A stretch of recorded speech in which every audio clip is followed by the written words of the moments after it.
FORA.tv. The world is thinking.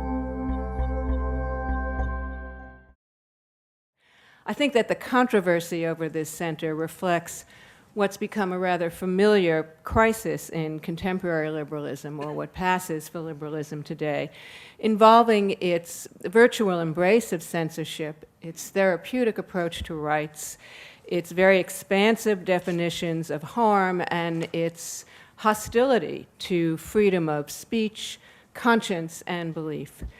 The arguments that opponents of the mosque have been advancing fairly successfully about its potential to inflict emotional harm on 9/11 survivors are the arguments that have been honed and popularized by progressives, feminists, critical race theorists, and advocates of equality and diversity who believe that the First Amendment rights must be sacrificed in order to have a tolerant, equal, diverse society. So no one should have been surprised when the ADL came out in opposition to this community center, partly because the ADL very similarly came out in opposition to a planned march by neo-Nazis through a community of Holocaust survivors about, 30 or 40 years ago. But also because for years now, decades really, liberals have been elevating sensitivity over liberty. For how long have we heard right-thinking liberals say, I don't believe in censorship, but free speech doesn't include a right to hate speech. I don't believe in censorship, but free speech doesn't include the right to offend, which leaves me wondering what it might include and why we need the Constitution to protect a right not to offend.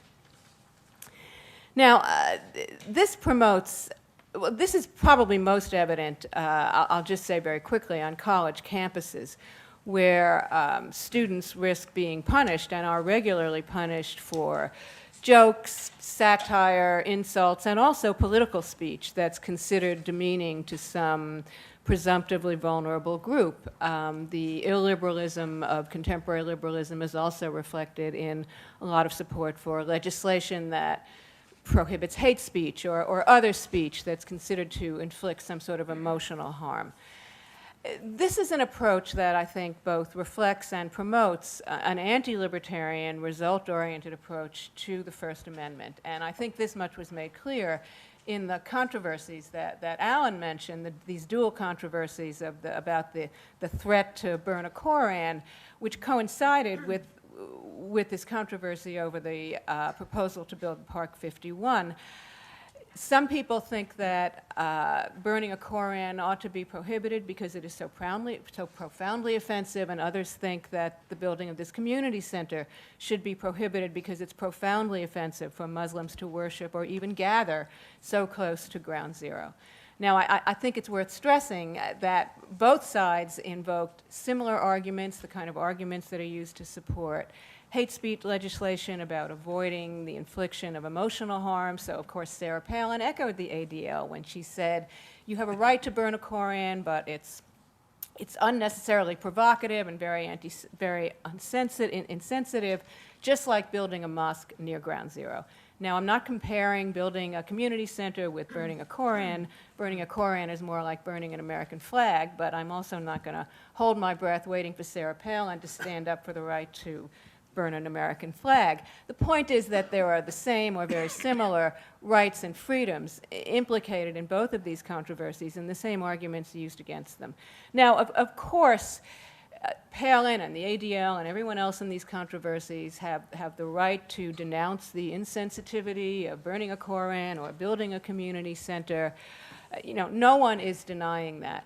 But it is, what I'm objecting to is this consistent elevation of sensitivity over liberty. And it is sophistry, or maybe it is simply delusional, to insist that you can protest the building of this community center because it's so insensitive and claim that that's entirely consistent with support for the right to build it. Because sensitivity policing by private groups is protected by the First Amendment, of course it is, but it's important to remember the way in which it undermines the foundational commitment to freedom of speech and belief.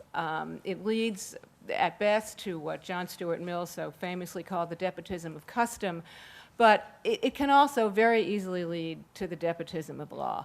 So our time is brief here, and before Alan passes me a note, which I think he may be about to do, let me just stress that while there are a lot of people a lot of liberals and progressives are the people who are supporting the right to build this community center, but in my view, a lot of them are also partly to blame for the opposition to it, because the sense that we have a right not to be emotionally harmed, the sense that there are illicit emotions, that hatred is an illicit emotion, and that it ought to be somehow controlled by the state.